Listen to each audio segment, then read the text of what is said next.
Hey, salut tout le monde, Alex de Draken's Vape.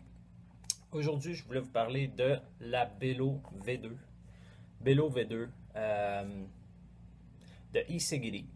Ok, ça me vient de Nuance Vape. Ça fait un bout que je l'ai. Mais je ne pouvais pas la présenter avant parce que j'avais trop de choses en liste. Chose qui arrive, mais ça a des bons côtés. J'ai trouvé ce que j'appellerais un build optimal, selon mes goûts, bien entendu. Je sais qu'il y en a plusieurs qui le partagent à cette heure, c'est le fun. Donc, je vais la nettoyer. Je vais vider ce qui reste de liquide. En fait, je vais le vaper. Ensuite, je vais nettoyer. Je vais faire un unboxing bien rapide parce que c'est quand même assez simple, c'est basic. Qu'est-ce que ça contient, là, ce petit boîte-là. Et ensuite de ça, je vais vous montrer les particularités, comment elle est conçue, comment que le deck est fait, le airflow, et puis je vais vous expliquer un peu pourquoi, selon moi, c'est préférable de faire tel type de build dedans pour vraiment avoir des résultats optimaux. Et toujours là, c'est subjectif. J'ai de la misère avec ce mot-là. C'est subjectif, c'est vraiment selon vos goûts, mais les miens m'ont amené à faire un type de build que je vais vous montrer dans pas trop long. Le temps de faire le unboxing, démonter la tank, montrer comment elle est faite, puis après, on y va de même. Donc en gros, la Bello 2 vient dans une boîte comme ça. Donc on a les deux collaborateurs, Bello 2, la tank va ressembler à ça. On a donc le site web, leur logo. À l'endos, on a des mises en garde, le code de sécurité pour authentifier le produit. C'est à peu près tout. Qu'est-ce qu'on retrouve à l'intérieur? Ben, rien de plus simple. On a un manuel d'instruction qui nous indique comment est-ce que la tank est conçue. On a vraiment, ça c'est bien parce que je vais vous le montrer, on peut la défaire complètement en plein de petits morceaux. Donc il nous montre un peu comment utiliser le RTA, comment la remplir. Bref, vous y jetterez un petit coup d'œil. Ça vient avec deux coils préfaits avec du coton. Pas de besoin, on a notre stock. Les pièces de spare, donc on a deux petites vis, ils sont minuscules, essayez de ne pas les perdre. On a un paquet d'O-ring vraiment pour toute la tank au complet. On a un tournevis plat et étoile. J'ai perdu le capuchon, bien sûr. Et puis, on a la tank. Une belle tank de 5 ml avec l'airflow qu'on ajuste comme ça. Et c'est dual exclusivement. Donc c'est de chaque côté. Si on regarde la tank plus en détail, ben, on a le drip tip. Mon drip tip favori, c'est celui-là. Il fait bien avec les petites grooves, un peu plus court. Et ce qui est bien, c'est que elle va se défaire vraiment presque complètement. On a une pin donc ici qui est passablement ajustable. On n'ira pas trop parce que sinon elle va vraiment se défaire quand même assez facilement. On va la défaire quand même pour le moment. Normalement, pour le remplissage, on va défaire seulement cette partie-là. Ça vient avec la double cheminée parce qu'il y en a une autre à l'intérieur. Donc, on a une cheminée, on a un barrel intérieur. Fait que la tank, on va venir la remplir comme ça. Et regardez l'espace qu'on a, c'est vraiment génial. Tous les types de e-liquide, j'ai eu aucun problème, que ce soit des pipettes, des bouteilles en plastique, des unicorn bottles, tout le kit, c'est merveilleux. Donc pour la tank, ben, tout simplement on va défaire comme ça. Ça se peut qu'au début elle soit un peu plus dure, un coup qu'il y a eu du liquide à l'intérieur, c'est beaucoup plus facile. Cette partie-là va être fixe avec cet anneau-là, c'est vraiment une seule partie. On a un O-ring à la base ici, où ce que la tank va venir se sceller. On en a un autre ici, pour venir sceller le top cap. Pour défaire le top cap, on fait juste le séparer comme ça. Donc le top cap, la vitre, avec un O-ring. Ok, on a un autre O-ring. On en a un qui va être vraiment ici, près du rebord. Puis on a un autre à la base. Donc ça va venir sceller sur le dessus et à l'intérieur. Donc les leaks, c'est très rare. Alors pour la base, donc on a l'airflow. Ensuite de ça, on a un petit barrel avec un O-ring. Lui, il va venir, dans le fond, il va venir s'accoter dans le fond de la cheminée pour faire le seal.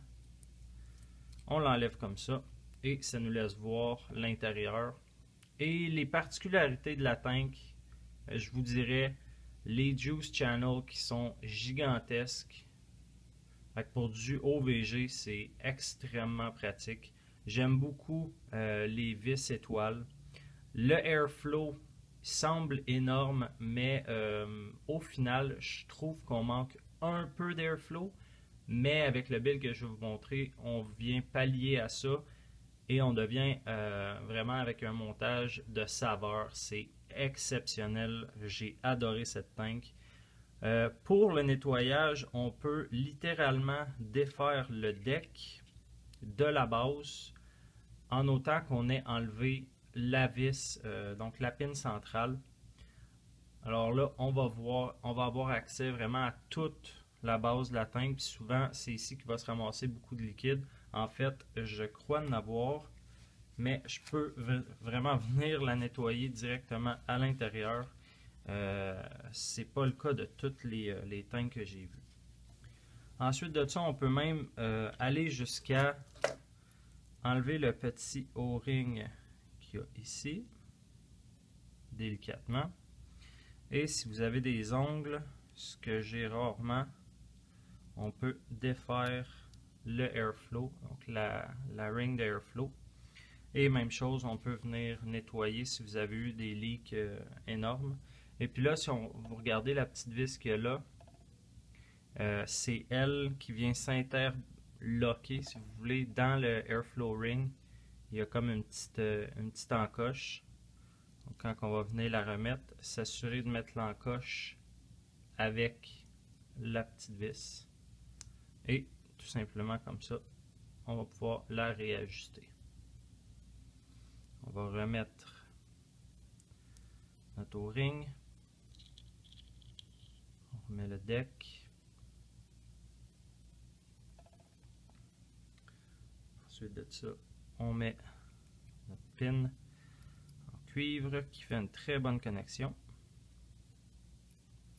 Et puis là, on va pouvoir l'assembler sur notre mode. Donc là, c'est le Invader Mini qu'on vient serrer et ensuite on vient l'accoter comme ça. Et on va être prête à faire un montage. Alors maintenant que vous avez vu un peu comment que la chambre est conçue, vous avez sûrement remarqué que quand on vient remettre le petit barrel à l'intérieur, ça nous laisse très peu d'espace. En tout cas, moi je trouve qu'il y a très peu d'espace et qui dit très peu d'espace dit très peu de airflow. Fait que si j'étais pour me faire un coil en 2.5 ou en 3 mm sur quelque chose comme ça, moi je trouve que c'est un peu serré. Ça chauffe et donc la saveur n'est pas là. Ça prend quelque chose qui a plus d'airflow. Et ce que j'ai fait, donc je vais prendre n'importe quoi que je peux mettre vraiment un sur l'autre. En ce moment, je prends 2 Allen key comme ça va très bien. Je vais me faire un coil directement là-dessus. Et ce que ça va faire, ça va nous permettre de faire un coil qui est ovale. Et puisqu'il va être ovale, il va prendre moins d'espace dans la chambre. Et puis, on va avoir à peu près l'équivalent peut-être d'un coil de 3 mm. C'est la même surface de chauffe, par contre, ça va moins obstruer les trous de airflow. Donc, pour le montage, on va utiliser du 28 gauge. Quelle surprise! Et puis, on va se faire 2 coils de 12 wraps chacun sur les 2 Allen key qu'on a ici. On va y aller tout de suite de même. 1, 2.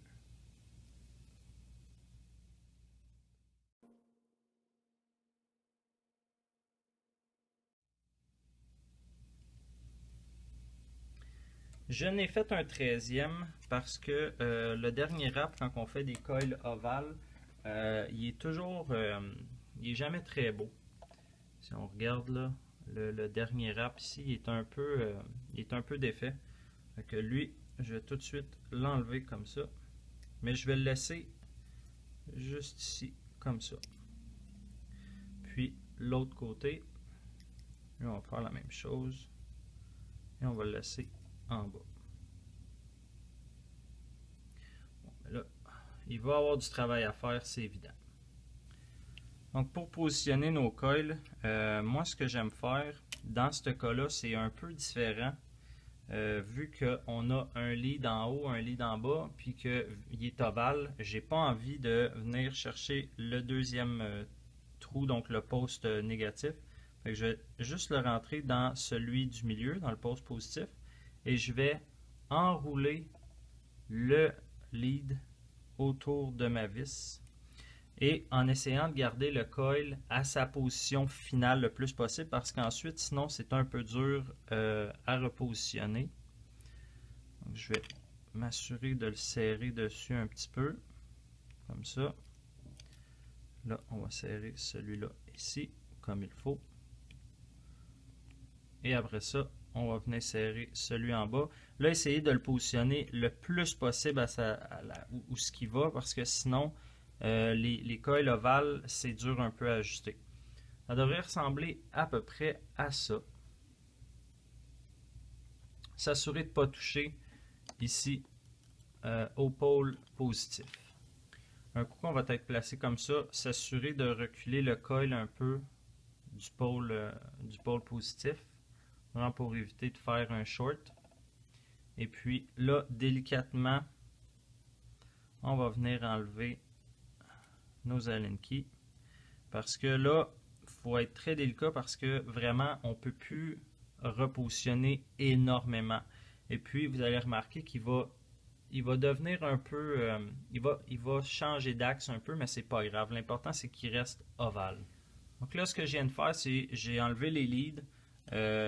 Je vais m'assurer que les leads sont restés serrés dans leur vis, sans serrer en fou parce que c'est du 28 gauge. Donc à ce moment-ci, en utilisant les Allen keys, vraiment doucement, on peut légèrement le positionner au-dessus du airflow en restant le plus centré possible à l'avant. Puis on va continuer à le traiter comme ça jusqu'à ce qu'on ait vraiment donc ça chauffe du milieu vers l'extérieur.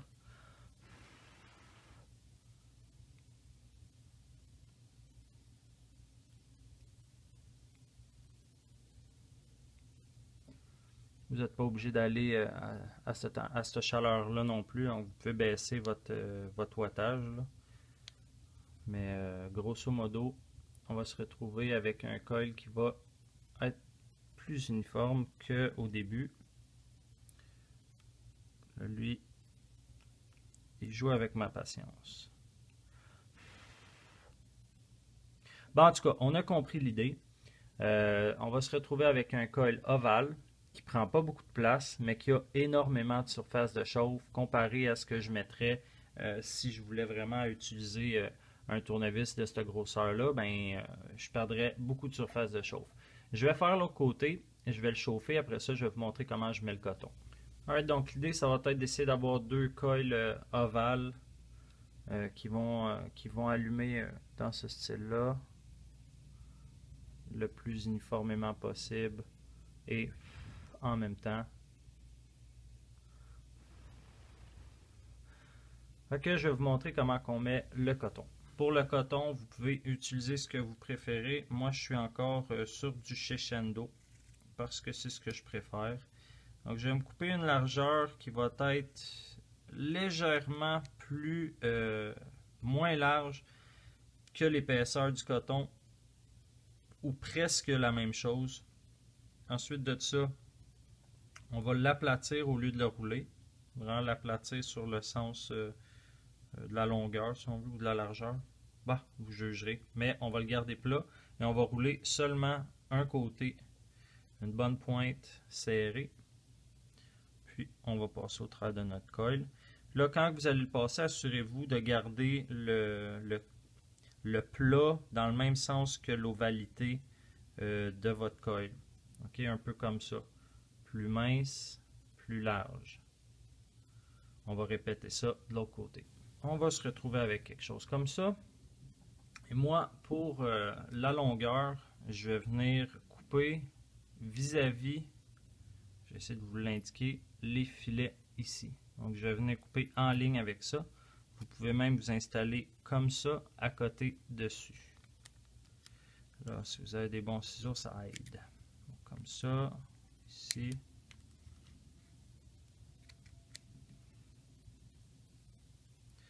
Je vais en enlever un petit peu. Donc, on se retrouve avec vraiment quasiment la même largeur. J'essaie d'être le plus de la même largeur possible. On va faire l'autre côté.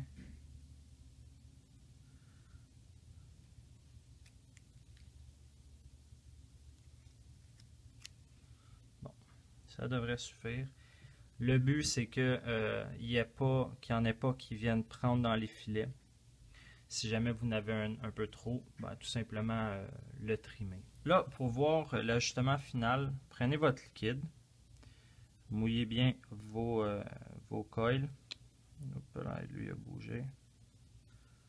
Ok, mouillez bien vos coils. Pulsez un petit peu.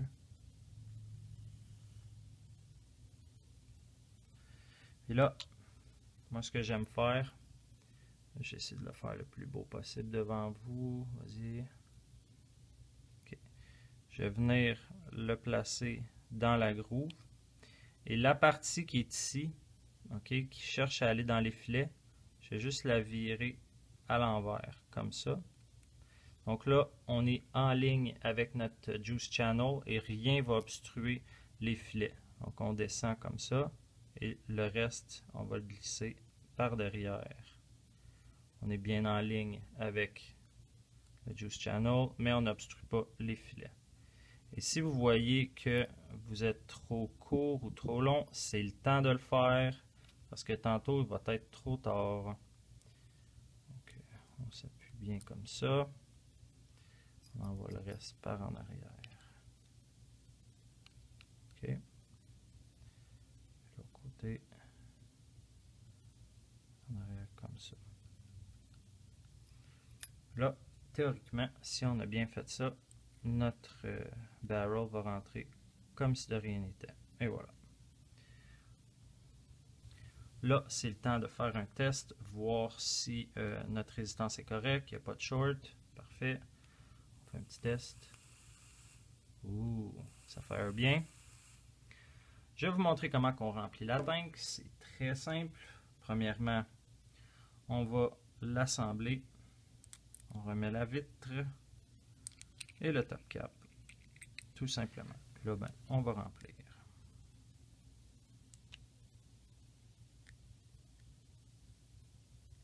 Rempli à ras-bord, vous devriez avoir vos 5 ml. Vous remettez votre tank toujours baissé pour ne pas vider le liquide. Et puis, on va mettre un drip tip. Et on va être prêt à l'essayer. Au final, après avoir chauffé, je me retrouve à 0.94. Ça risque de varier dans les alentours de 0.95 à 1.05. Je peux facilement vaper ça à 40 watts sans problème.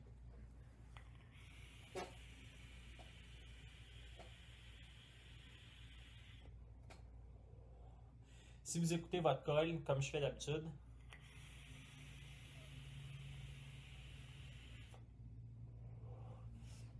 aucun son.